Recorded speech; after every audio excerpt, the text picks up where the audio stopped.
Hello everyone, welcome to my channel. आज हम करेंगे वर्ल्ड ज्योग्राफी का बहुत ही सुंदर सा क्विज। बहुत ही इंपॉर्टेंट लोकेशंस को देखेंगे और उनके जो भी इंपॉर्टेंट फैक्ट्स रहेंगे उन सबको साथ में देखते हुए चलेंगे। तो चलिए स्टार्ट करते हैं अपने फर्स्ट क्वेश्चन के साथ। सबसे फर्स्ट क्वेश्चन हमारे पास है, the longest river in the world flowing through Egypt and Sudan is. तो वर्ल्ड की सबसे लॉन्गेस्ट रिवर, सबसे लंबी रिवर कौन सी है? तो ऑप्शंस हमारे पास है अमेजोन, नाइल, यांगत्से, मिसिसिपी। तो आंसर होगा नाइल रिवर। नाइल रिवर जो है वर्ल्ड की सबसे लॉन्गेस्ट रिवर है। इजिप्ट एंड सूडान से भी ये रिवर जो है फ्लो करते हुए निकलती है। देखिए, सबसे पहले हम देखेंगे कि ये कहाँ से निकलती है। सबसे पहले यहाँ पे आपको दिखेगा लेक विक्टोरिया, जो 3 कंट्रीज के साथ अपना बॉर्डर शेयर करता है।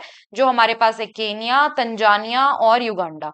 3 कंट्रीज के साथ लेक विक्टोरिया, ये बहुत ही फेमस लेक है। इसको आप लोकेशन वाइज याद रखें, और कौन कौन सी कंट्रीज जो है वो बाउंड्री शेयर करती हैं वो भी। यहाँ से ये ओरिजिनेट हो रही है लेक। ये लेक विक्टोरिया से ओरिजिनेट हो रही है। इसके अलावा आप 2 और लोकेशंस देख सकते हो। लेक एल्बर्ट यहाँ पे दिखेगा, लेक क्योगा आपको यहाँ पे दिखेगा। यहाँ से फ्लो करते हुए ये युगांडा से, उसके बाद साउथ सुडान, सुडान यहाँ से फ्लो करते हुए यहाँ पे आपको दिखाई देगी सुडान की कैपिटल, दैट इज खार्तूम। ये सुडान की कैपिटल है। और यहाँ पे, यहाँ से जो रिवर फ्लो कर रही है इसको हम व्हाइट नाइल बोलते हैं। और यहाँ से यूथोपिया से एक और रिवर जो ओरिजिनेट होती है, कहाँ से? लेक ताना से। लेक ताना से जो ब्लू नाइल है वो ओरिजिनेट होती है और वो खार्तूम में आके व्हाइट नाइल से मिलती है। तो दोनों रिवर का जो मर्जर होता है वो खार्तूम में होता है। उसके बाद ये रिवर जो है फर्दर फ्लो करते हुए इजिप्ट से जाके सीधा मेडिटेरियन सी में जो है वो एम्प्टी होती है, वहीं पे जाके गिरती है। उसके अलावा आपको देखने को मिलेगा कि यहाँ पे जो ये फॉर्मेशन होता है डेल्टा का, इस डेल्टा फॉर्मेशन को हम बोलते हैं फैन शेप डेल्टा, या ट्राइंगुलर डेल्टा, या arc like delta. Arc like delta, या आप इसे ट्राइंगुलर डेल्टा बोल सकते हैं। उसके अलावा आप इसको फैन शेप डेल्टा भी बोल सकते हैं। यहाँ पे भी आपको देखने को मिलेगा, यहाँ पे आपको दिखाई दे रहा है ये लेक ताना है, यहाँ पे आपको दिखाई दे रहा है लेक विक्टोरिया है। यहाँ से ये रिवर जो है फ्लो करते हुए जाके मेडिटेरियन सी में गिरती है। उसके अलावा ये सबसे जो है लॉन्गेस्ट रिवर है। और ये टोटल इसका जो बेसिन एरिया है वो भी बहुत बड़ा है। उसके अलावा इसका जो लेंथ रहेगा वो 6695 किलोमीटर इसका लेंथ रहेगा। उसके अलावा ये रिवर जो है वो काफी टाइम तक न्यूज में थी, और ये हमेशा ही जो है एक कंफ्लिक्ट का, एक डिस्प्यूट का मुद्दा इस रिवर पे रहता है। तो क्यों रहता है वो हम एक बार देखते हैं लोकेशन में। देखो, ये सब आपने देखा ये कहाँ कहाँ से निकलती है। यहाँ से आपने देखा होगा यूथोपिया है, सूडान है, इजिप्ट है, साउथ सूडान है, युगांडा है। यहाँ पे अदर आपको कंट्रीज दिखाई देंगी। लेकिन इसमें डिस्प्यूट का रीजन किन किन कंट्रीज के बीच में है? 3 कंट्रीज के बीच में यहाँ पे डिस्प्यूट चलता है इसमें। देखिए 3 कंट्रीज कौन सी हैं? तो 3 कंट्रीज हमारे पास है यहाँ पे, यूथोपिया, उसके बाद आ जाता है इजिप्ट, और फिर आ जाता है सूडान। इन 3 कंट्रीज के बीच में डिस्प्यूट चल रहा है। अब डिस्प्यूट किस चीज को लेके है? तो जो डिस्प्यूट है ना, वो ये डैम है ना, जो ये डैम है the grand Ethiopian renaissance dam. ये जो डैम है ये ब्लू नाइल के ऊपर बना हुआ है।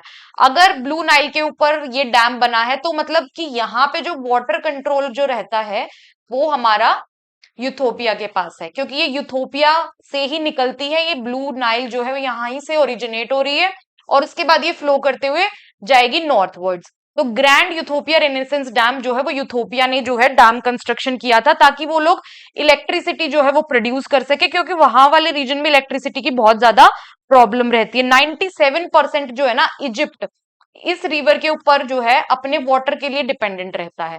ये रिवर अगर यहाँ से डैम बनेगा तो वाटर कंट्रोल जो रहेगा वो यूथोपिया के कंट्रोल में है। तो वाटर जो है इसकी स्कैरसिटी होने के चांसेस हैं इजिप्ट में। अगर यहाँ से वाटर को कंट्रोल किया जाएगा, फ्लो को नहीं दिया जाएगा, तो इजिप्ट के पास जो है वो पानी जो है वो कम जाएगा। तो इस वजह से जो है इजिप्ट इसके कंफ्लिक्ट में आया। इजिप्ट ने इस डैम के जो है अगेंस्ट में बात की। उसके अलावा इजिप्ट इसके अगेंस्ट में रहा, और जो सूडान है वो इसके फेवर में था। अब सूडान फेवर में क्यों है? क्योंकि अगर यहाँ पे यूथोपिया के पास डैम है, यहाँ से जो इलेक्ट्रिसिटी ये इथियोपिया प्रोड्यूस करेगा वो अपने लिए यूज करेगा, और अपनी नेबरिंग कंट्रीज को जो है वो उस इलेक्ट्रिसिटी को सेल कर सकता है। तो सूडान के पास भी इलेक्ट्रिसिटी शॉर्टेज है। इस डैम से सूडान को भी बहुत ही ज्यादा फायदा होने वाला था, इसीलिए सूडान इसके फेवर में रहा। हालांकि इसका कोई निष्कर्ष अभी तक कंक्लूजन जो है वो निकल के नहीं आ पाता। जब भी मीटिंग्स होती हैं तो इसका कुछ कंक्लूजन नहीं निकल पाता, क्योंकि ये हमेशा ये कन्फ्लिक्ट बना रहेगा, क्योंकि ये ऑलवेज रिवर वाटर वाली जो चीजें होती हैं वहां पे कोई कंक्लूजन एट द एंड निकलता नहीं है, क्योंकि कोई भी कंट्री जो है वो समझौता करने के लिए रेडी नहीं होती। अब ये लोग इस डैम को, इतना बड़ा इन्होंने डैम कंस्ट्रक्ट किया है, उनके पास पावर है कि ये ब्लू नाइल के वाटर को कंट्रोल कर सकते हैं और उसको अपने फायदे के लिए यूज कर सकते हैं, तो ये ऑब्वियसली यूज करेंगे। लेकिन इजिप्ट, आपको पता होगा, ये आपका सहारा वाला रीजन है, जो कि डेजर्ट ड्राई रीजन है, तो यहाँ पे ऑलरेडी जो है रेनफॉल बहुत कम होती है, तो उसकी वजह से ये जो रिवर है ये बहुत बहुत एसेंशियल रिवर है इजिप्ट को सरवाइव कराने के लिए। यहाँ की 97% जो है वाटर जो यूजेज है वो इसी रिवर से होता है, तो आप समझ सकते हो ये कितनी इंपॉर्टेंट रिवर होगी। ठीक है, चलिए अब अपने नेक्स्ट क्वेश्चन पे चलते हैं। मैंने आपको उसका पूरा कन्फ्लिक्ट वाला जो भी चीजें रही है वो मैंने आपको थोड़ी सी बैकग्राउंड में ले जाके बता दी है। अब चलते हैं नेक्स्ट क्वेश्चन पे। Which of the following is the largest hot desert in the world? Sahara, Gobi, Kalahari, Arabian. तो सबसे हॉटेस्ट, लार्जेस्ट हॉटेस्ट डेजर्ट जो है वो कहाँ पे है? तो वो हमारा है सहारा, जो कि अफ्रीका में है। अभी हमने लोकेशन देखी, इजिप्ट भी उसी रीजन में आता है, तो ये आपको देखने को मिलेगा कि ये वाला रीजन है जो हमारा सहारा डेजर्ट वाला रीजन है। तो कौन, इजिप्ट और लीबिया, तुनिशिया, अल्जीरिया, मोरक्को, वेस्टर्न सहारा, मोरिटानिया, मोरिटेनिया, माली, नाइगर, चाड, सूडान और कुछ पार्ट एरिटेरिया का, ये सभी कंट्रीज जो हैं वो इसमें आती हैं। ये हैं 10 कंट्रीज जो इस रीजन में बेसिकली लाई करती हैं। ठीक है, इसके अलावा इस कंप्लीट रीजन में, सहारा वाले रीजन में आपको 20 जो है लेक्स देखने को मिलेंगे। क्या देखने को मिलेंगे? 20 लेक्स, 20 लेक्स देखने को मिलेंगे आपको इस रीजन में। इसमें ये सभी जो लेक है ना 20, ये ऑलमोस्ट सभी लेक्स जो है वो सॉल्टी हैं, सेलाइन है। ठीक है, सिर्फ एक, ओनली वन लेक जो कि फ्रेश वाटर लेक प्रोवाइड करता है वो है हमारा लेक चाड। उसकी लोकेशन आप देखोगे यहाँ पे आपको दिखाई दे रहा है, ये है लेक चाड। सिर्फ यही एक ओनली सहारा में ऐसा लेक है जो कि फ्रेश वाटर लेक है। ठीक है, उसके अलावा ये जो सहारा वाला रीजन है ना, यहाँ पे हाईएस्ट टेम्परेचर जो है वो 58 डिग्री सेल्सियस रिकॉर्ड किया जाता है, और रेनफॉल का तो यहाँ पे मतलब कोई वो ही नहीं है कि रेनफॉल होने के, बहुत ही minimum to minimum chances, hardly 1 inch of rainfall per year यहाँ पे होती है। तो आप समझ सकते हो कितना ड्राइएस्ट और वो वाला रीजन, और गर्मी की वजह से यहाँ पे पानी ना होने की वजह से कितनी प्रॉब्लम्स इस एरिया को फेस करनी पड़ती होगी। उसके अलावा इसकी एक हाईएस्ट पीक आपको देखने की मिलेगी सहारा डेजर्ट के, यहाँ पे आपको दिखाई देगी इमी कोसी। ये चाड कंट्री में लोकेटेड है और ये सहारा डेजर्ट की सबसे हाईएस्ट पीक है। ठीक है, चलिए चलते हैं नेक्स्ट क्वेश्चन पे। The great barrier reef, the world's largest coral reef system, is located off the coast of which country? तो ये ग्रेट बैरियर रीफ कहां पर लोकेटेड है? Australia, Brazil, Philippines, Indonesia. Correct answer is Australia. आपको Australia में ये great barrier reef देखने को मिलेगा। इसकी लोकेशन देखते हैं, यहाँ पे आपको दिखाई दे रहा है, ये आपका है ग्रेट बैरियर रीफ। ठीक है, और इसको यूनेस्को वर्ल्ड हेरिटेज भी घोषित किया है 1981 में। इस रीजन को यूनेस्को वर्ल्ड हेरिटेज में भी डाला गया है। यहाँ पे अप्रोक्स आपको बहुत ज्यादा जो है वो 600 के अराउंड आपको कोरल स्पीशीज मिल जाएंगी, आपको फिश स्पीसीज भी मिल जाएंगी, बहुत ज्यादा अमाउंट में आपको यहाँ पे फिश स्पीसीज मिल जाएंगी। बहुत ही इंपॉर्टेंट रीजन है। ठीक है, यहाँ पे आपको ऊपर यहाँ पे दिखाई देगा इंडोनेशिया में, ये जो ग्रेट बैरियर रीफ वाला है ये पैसिफिक ओशियन में है, ये भी आपको याद रखना है, ना कि इंडियन ओशियन में, ये आपको पैसिफिक ओशियन में लाई करता है। चलिए नेक्स्ट क्वेश्चन पे चलते हैं। Which of the following is the world's largest salt water lake? अब वर्ल्ड का सबसे बड़ा जो है नमक वाला पानी वाला जो लेक है वो कहाँ पे है? सॉल्ट वाटर लेक कहाँ पर है? तो आंसर हमारे पास होगा, पहले देखो, lake superior, lake Victoria. Lake Victoria की लोकेशन हमने अभी देखी थी, कैस्पियन सी, ग्रेट बियर लेक। चलिए आंसर हमारे पास होगा कैस्पियन सी। यहाँ पे आपको दिखाई देगा, ये आपके पास है कैस्पियन सी। कैस्पियन सी का आपने लोकेशन मैंने एक बार पहले भी कवर किया है। इसकी जो बाउंड्रीज हैं वो 5 कंट्रीज के साथ ये बाउंड्री शेयर करता है। यहाँ पे आपको कैस्पियन सी दिखाई दे रहा है। अगर आप थोड़ा सा और वाइड मैप के साथ देखोगे तो आपको यहाँ पे कैस्पियन सी दिखाई देगा, यहाँ पे आपको दिखा ब्लैक सी। ठीक है, चलिए नेक्स्ट क्वेश्चन पे। The Andes mountain range runs along the western coast of which continent. अब एंडीज माउंटेन कहां पे लाई करती है? Africa, Europe, South America, Asia, and the answer is South America. South America में एंडीज माउंटेन की जो है वो लोकेशन देखते हैं। ये देखिए आपको यहाँ पे लोकेशन दिखाई दे रही है, ये है लोकेशन। ठीक है, कितनी कंट्रीज के साथ जो है एंडीज माउंटेन की जो है बाउंड्री शेयर होती है, या एंडीज माउंटेन किन कंट्रीज में लाई करता है?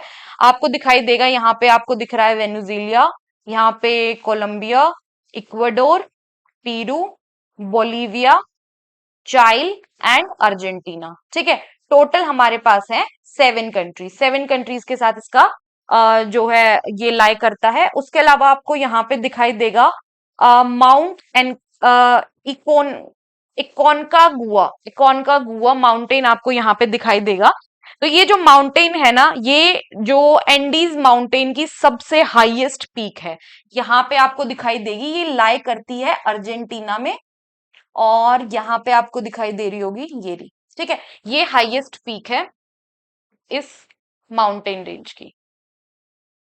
ये भी क्वेश्चन बहुत बार बनता है कि जो ये पूरा वो है उसमें कौन सी हाईएस्ट पीक है। ठीक है, चलिए अपने नेक्स्ट क्वेश्चन पे चलते हैं। यहाँ पे हमने एंडीज माउंटेन रेंज को देखा है और उसकी हाईएस्ट पीक को देखा है, उसकी लोकेशन देखी है। पीक की जो लोकेशन रहेगी वो अर्जेंटीना में रहेगी। उसके अलावा यहाँ पे टोटल 7 कंट्रीज जो है वो लाई करती हैं। ये पूरा आपका साउथ अमेरिका का मैप दिखाई दे रहा है। चलिए, विच of the following island is the greatest in the world by land area? अब लैंड एरिया के हिसाब से कौन सा सबसे बड़ा आइलैंड है? तो आपको ग्रीनलैंड, बोर्नियो, मडागास्कर और great Britain. The answer is Greenland. सबसे पहले देखो ग्रीनलैंड की लोकेशन। तो 75% जो ग्रीनलैंड का जो एरिया है वो आइस फ्रोस्ट एरिया है। ठीक है, या आइस कवर्ड एरिया है या फ्रॉस्ट एरिया है। ठीक है, यहाँ पे आइस की शीट्स जमी हुई हैं 75% एरिया में, और कुछ ही पार्ट ऐसा है जो हैबिटेड है। और ये जो आइलैंड है ये हमारा डेनमार्क से बिलोंग करता है। डेनमार्क से बिलोंग करता है ये। इसकी ये कैपिटल है। ठीक है, यहाँ पे इसकी दिखाई दे रही है आपको कैपिटल। और यहाँ पे ना आपको दिखाई देगा कि 2 मंथ्स के लिए ना कंप्लीटली जो है वो सनराइज ही रहता है। मतलब यहाँ पे 2 महीने के लिए सनसेट होता ही नहीं है। एंड ऑफ मई से लेके और एंड ऑफ जुलाई तक यहाँ पे सनसेट नहीं होता ग्रीनलैंड वाले रीजन में। ठीक है, और इसके अलावा इसका क्या इंपॉर्टेंस है? बहुत ज्यादा मैसिव आइस शीट यहाँ पे है, हैबिटेशन कम है, टेम्परेचर मतलब ऑलमोस्ट टेम्परेचर ज्यादा ही रहता है, और सिर्फ यहाँ पे जो जुलाई के महीने में टेम्परेचर होता है ना वो मतलब अबव फ्रीजिंग पॉइंट चला जाता है। जुलाई में टेम्परेचर अबव फ्रीजिंग पॉइंट रहता है, केवल 1 महीने के लिए ऐसा रहता है। ठीक है, चलिए नेक्स्ट क्वेश्चन पे चलते हैं। यहाँ पे आपको इसकी थोड़ी सी इमेजेस दिखाई दे रही होंगी। ठीक है, चलिए, विच of the following mountain range separate Europe from Asia? Europe को एशिया से कौन सी माउंटेन रेंज जो है वो सेपरेट करती है? Alps, Caucasus, Ural mountains, Pyrenees. चलिए, answer is Ural mountains. Ural mountains यहाँ पे आपको दिखाई दे रही हैं, ये है आपकी यूराल माउंटेन्स। ये जो है आपका, यहाँ पे भी आपको रशिया वाला रीजन दिखाई देगा, यहाँ पे भी ये आपका एशिया है, ये आपका यूरोप है। इसी रीजन को हम बोलते हैं यूरेशिया। यूरेशियन वाला जो रीजन होता है, ये एक माउंटेन रेंज है जो इन दो एरियाज को सेपरेट करने का काम करती है। आपको दिखाई देगी ये जो माउंटेन है ना, ये 2500 किलोमीटर, 2500 किलोमीटर जो है लंबी है। उसके अलावा यहाँ पे एक जो है हाईएस्ट पीक है। आपको पता है एशिया में कितनी कंट्रीज है और यूरोप में कितनी कंट्रीज है? डू यू नो कि एशिया में कितनी कंट्रीज हैं और यूरोप में कितनी कंट्रीज हैं? तो आपको पता होना चाहिए कि यूरोप में 50 कंट्रीज हैं, एशिया में वी हैव 49 कंट्रीज। ठीक है, अब कंट्रीज के नेम तो मैं इतने सारे नहीं बता सकती, आप एक बार मैप में जाके लोकेशन देखते रहा करो, तभी चीजें याद रहेंगी। मैंने सिर्फ आपको नंबर ऑफ कंट्रीज बता दिया है। ठीक है, यूरोप जो है वो हमारा 6th लार्जेस्ट कॉन्टिनेंट है। Europe is 6th largest continent. चलो यूराल माउंटेन्स पे आ जाते हैं वापस। यहाँ पे माउंट नारोदिया एक हाईएस्ट पीक है। माउंट नारोदना जो है यूराल माउंटेन्स की हाईएस्ट पीक रहेगी। ठीक है, इतना हो गया, इतना क्लियर है। यहाँ पे आपको दिखाई देगा उसके अलावा कैस्पियन सी, ये हमारा ब्लैक सी, यहाँ पे आपको दिखाई देगा मेडिटेरियन सी, ये आपका है एड्रियाटिक सी। ठीक है, ये इंपॉर्टेंट इंपॉर्टेंट लोकेशंस हैं, ये आर्कटिक ओशियन है। और ठीक है, इसके अलावा एक बार देख लेते हैं कि जो रशिया वाला रीजन है ना, वो दोनों रीजन्स में लाई करता है। देखो ये आपकी यूराल माउंटेन है, पेन चेंज करते हैं, यूराल माउंटेन है ये। ठीक है, यहाँ पे आपको दिखाई देगा ये भी रशिया वाला रीजन है, और कुछ रशिया का जो पार्ट है वो इधर भी लाई करता है। ठीक है, ये आपका वो जो सोवियत यूनियन वाला जो रीजन था ना, उसमें से बहुत सारी कंट्री जो है वो इस रीजन में आ गई हैं। जब ये सोवियत यूनियन 1991 में डिवाइड हुआ था, तो बहुत सारी कंट्रीज जो हैं वो यूरोप वाले रीजन में आ गई हैं। ठीक है, रशिया का कुछ पार्ट इधर है, कुछ पार्ट इधर भी है। ठीक है, तो चलिए अब स्टार्ट करते हैं, अपने नेक्स्ट क्वेश्चन को देखते हैं। Lake Baikal, the deepest fresh water lake in the world. Lake Baikal जो है ना, वो सबसे डीप, सबसे गहरा फ्रेश वाटर लेक है। सबसे गहरा फ्रेश वाटर लेक है, कौन सी कंट्री में है? अब ये तो आपको पता चल गया कि लेक बेकाल जो है वो डीपेस्ट फ्रेश वाटर लेक है। कंट्री कौन सी है? रशिया, कनाडा, मंगोलिया और चाइना। तो correct answer is Russia. Russia में आपको ये लेक आपको देखने को मिलेगा। चलिए पहले इसकी लोकेशन देखते हैं। ये सबसे ओल्डेस्ट फ्रेश वाटर लेक है, oldest fresh water lake, oldest fresh water lake है। ये आपको दिखाई दे रहा है लेक बैकाल। ठीक है, ये आपको दिख रहा है लेक बैकाल। अगर आप वर्ल्ड मैप में देखेंगे तो ये यहाँ पे आपको ये रीजन है जहां पे ये लाई करता है, ये आपको लेक बैकाल दिखाई देगा। इसको भी यूनेस्को वर्ल्ड हेरिटेज का स्टेटस मिला है, यूनेस्को वर्ल्ड हेरिटेज लोकेशन है ये भी। 1996 में इसको ये स्टेटस मिला था। नेक्स्ट क्वेश्चन पे चलते हैं। The Atacama desert, one of the driest place on earth, is located in which South American country. अब अटाकामा डेजर्ट साउथ अमेरिका की कौन सी कंट्री में जो है वो लाई करता है? चाइल, Argentina, Peru, Bolivia. The correct answer is चाइल। आपको दिखाई देगा कि यहाँ पे ये आपकी कंट्री है चाइल, ये वाली। इसके अलावा ये तीन और कंट्रीज के साथ जो है अपना बॉर्डर शेयर करता है। कुछ पार्ट इसका पेरू में आता है, बोलीविया एंड अर्जेंटीना। उसके अलावा मेन कंट्री जो है वो रहती है चाइल। इसके अलावा तीन कंट्रीज के साथ इसका बॉर्डर शेयर है। और यहाँ पे जो सॉइल है ना, वो बहुत ही हाईली सेलाइन है, हाईली सेलाइन, हाईली सेलाइन सॉइल रहेगी। और यहाँ पे हाई यूवी रेडिएशंस आपको देखने को मिलेंगी। और आपको पता है अभी हमने देखा था कि यहाँ पे जो है माउंट एंडीज वाला रीजन है, माउंट एंडीज रेंज जो है वो माउंटेन एंडीज वाला रीजन, ये पूरा रीजन है। तो उसी की वजह से इस रीजन में जो है वो रेनफॉल भी बहुत कम होती है। वो भी एक रीजन है कि यहाँ पे रेनफॉल जो है वो कम होती है। उसके अलावा यहाँ पे जो क्लाइमेट है ना, वो एक्सट्रीम ड्राई है, बहुत ही ज्यादा ड्राई क्लाइमेट यहाँ का रहेगा, बहुत ही एक्सट्रीम रहेगा। और ये यहाँ पे जो सॉइल है ना, जो कि हम कह रहे हैं बहुत हाईली सेलाइन सॉइल है, ये सॉइल टाइप है ना, soil type is similar to Mars.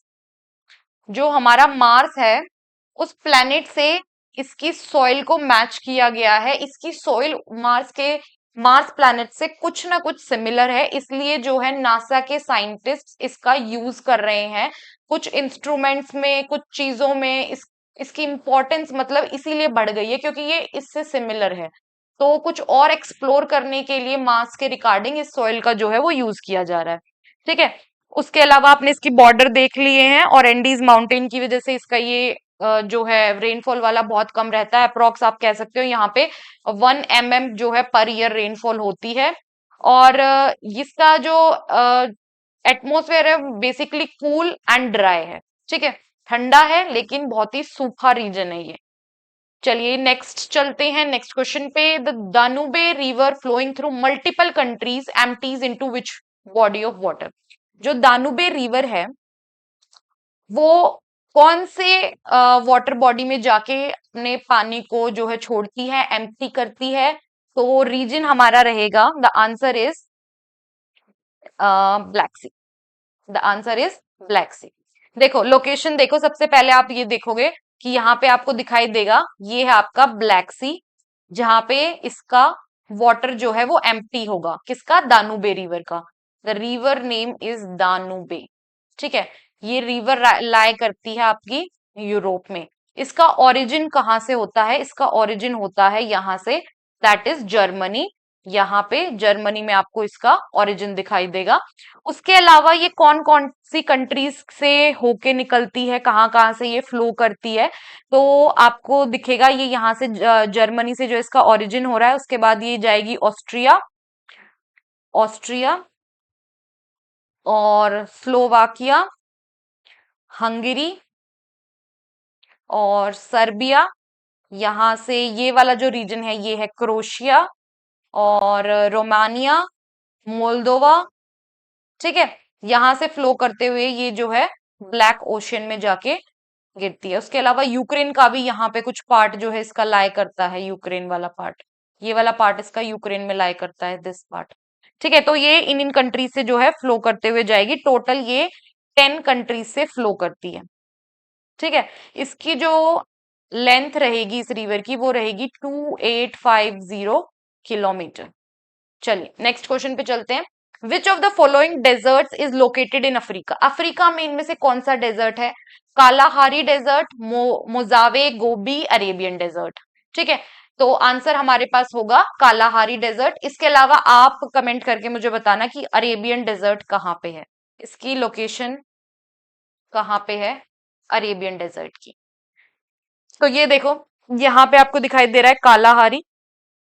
Kalahari 3 countries के साथ अपना बॉर्डर जो है शेयर करता है, Kalahari desert, that is Namibia और बोत्सवाना एंड साउथ अफ्रीका। ये 3 कंट्रीज के साथ ये अपना बॉर्डर शेयर करता है। यहाँ पे जो टेम्परेचर है वो 15 डिग्री से लेके 45 डिग्री सेल्सियस तक जाता है। ठीक है, टेम्परेचर हॉट टू लो वाला ये टेम्परेचर मैंने आपको बताया है। ये बहुत ही कह सकते हो वाटर लेस प्लेस है। यहाँ पे जो है वाटर की बहुत लेवल पे स्कैरसिटी है इस वाले रीजन में। डेजर्ट वाला रीजन है तो स्कैरसिटी तो होगी वाटर की, ये तो बहुत ही लाजमी सी बात है। ठीक है, यहाँ पे आपको दिखाई दे रहा है कालाहारी डेजर्ट, इसकी लोकेशन देख सकते हो, 3 कंट्रीज के साथ इसकी बॉर्डर शेयर करते हैं। ये हमारा आता है, ये जो कॉन्टिनेंट है हमारा वो है अफ्रीका। चलिए, the Himalayan mountain range spans across several countries. जो हिमालय की माउंटेन रेंज है वो बहुत सारी कंट्रीज के में फैली हुई है।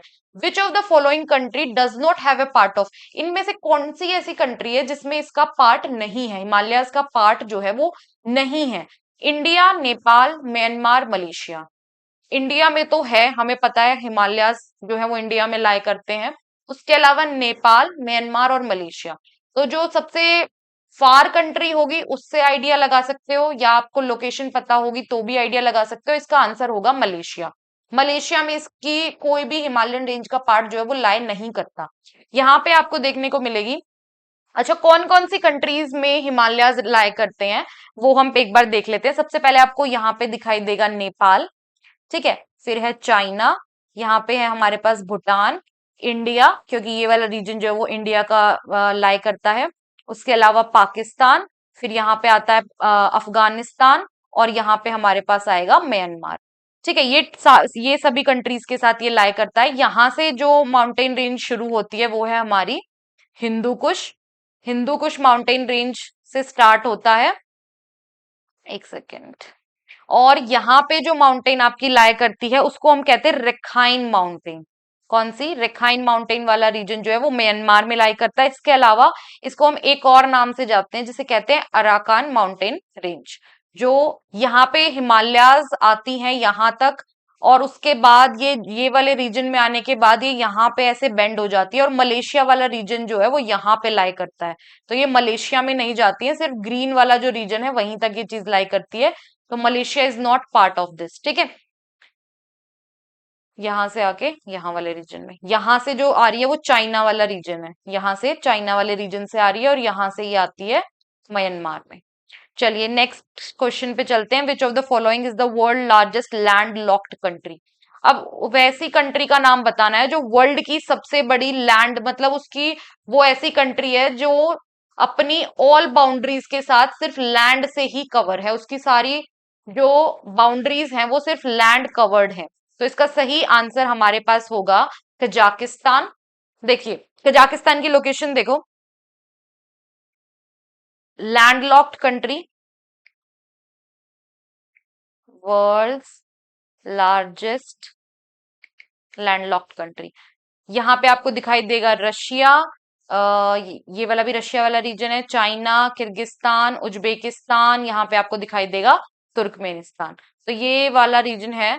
ठीक है, ये तो सी में लाई करती है, ओशियन से बात होती है इसकी, ओशियन में ये कितनी लाई करती है नहीं करती है, ये लैंड से ही कवर्ड है अपने ऑल साइड से। ठीक है, आंसर इस कजाकिस्तान। उसके बाद हम चलते हैं नेक्स्ट पे, यहाँ पे आपको यूराल माउंटेन्स दिखाई देती हैं, यहाँ पे आपकी आती हैं यूराल माउंटेन्स जो हमने अभी देखी थी। उसके अलावा आप यहाँ पे और इम्पोर्टेंट कोई लोकेशन हो तो उसको भी देख सकते हो।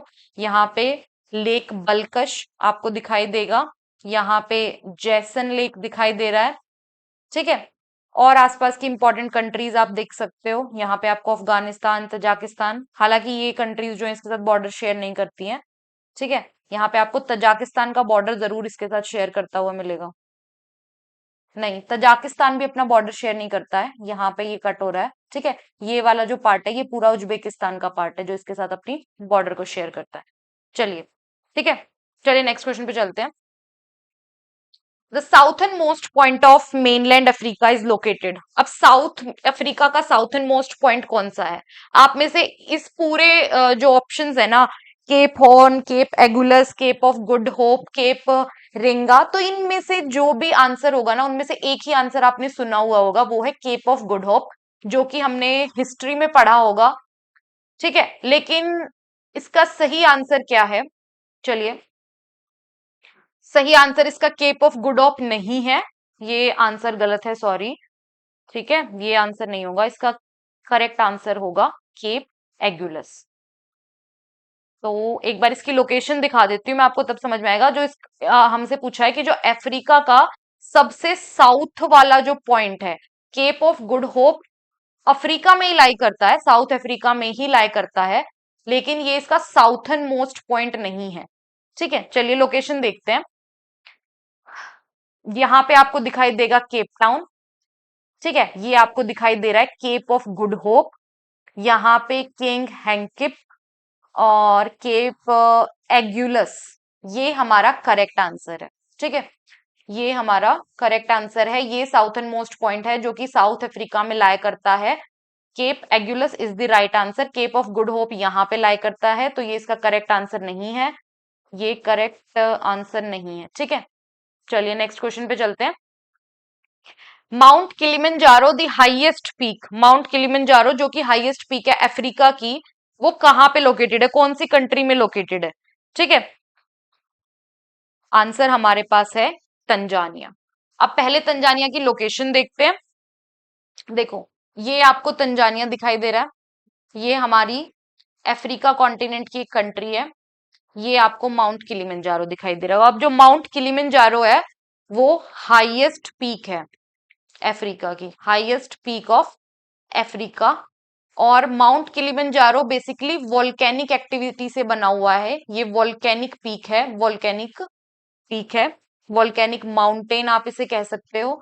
अब यहाँ पे कौन सी देखो, वोल्केनोज के भी बहुत सारे टाइप होते हैं, अब कौन से टाइप ऑफ वोल्केनो से जो है माउंट किलिमंजारो बना है, वो है हमारा कंपोजिट वोल्केनो, कंपोजिट कह सकते हो या कह सकते हो strato volcano, strato volcano.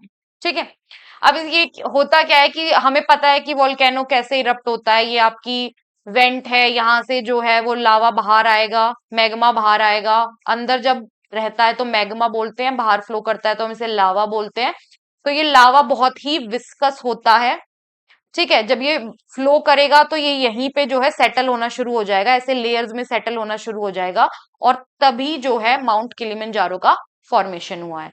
Viscous का मतलब होता है कि नॉट सो फ्लूइड, या फिर बहुत गाढ़ा, बहुत ही ज्यादा थिक कह सकते हो आप इसको। और अगर बहुत ज्यादा जो है वो थिक रहेगा लावा, तो वो बहुत दूर तक फ्लो नहीं कर पाएगा, जो यहीं पे सेटल होना, यहीं पे कूल डाउन होना शुरू हो जाएगा। जैसे ही वो कूल होगा तो वो वहां पे सेटल हो जाएगा। लेकिन अगर वो फ्लूइड होता है, बहुत ज्यादा विस्कस नहीं होता, बहुत फ्लूइड होता है, तो वो बहुत दूर तक फ्लो करते हुए जाएगा। तो जो वोल्केनो ऐसे फ्लो करता है ना, बहुत ज्यादा लिक्विड होता है, तो वहां पे ना ऐसे फॉर्मेशन होता है। लेकिन अगर वो वोल्केनो विस्कस है तो वो वहीं पे सेटल होगा, तो बहुत ज्यादा जो पीक है वो हाई बनती जाएगी। अदरवाइज वो ऐसे सेटल हो जाता है वोल्केनो का जो लावा होता है। ठीक है। तो ये था हमारा तंजानिया माउंट किलिमंजारो, जो कि हाईएस्ट पीक है अफ्रीका की। और इसको माउंट किलिमंजारो को भी यूनेस्को वर्ल्ड हेरिटेज का स्टेटस मिला है। यहाँ पे दिख रहा है आपको, यूनेस्को वर्ल्ड हेरिटेज का स्टेटस मिला है। 1987 में इसको ये स्टेटस दिया गया है। चलिए आज के लिए इतना ही, वीडियो को करते हैं यहीं पे एंड। अगर आपको इंफॉर्मेशन यूजफुल लगी हो तो जरूर वीडियो को लाइक कर देना और चैनल को कर देना सब्सक्राइब। मिलते हैं अपनी नेक्स्ट वीडियो में, तब तक के लिए टेक केयर, बाय बाय।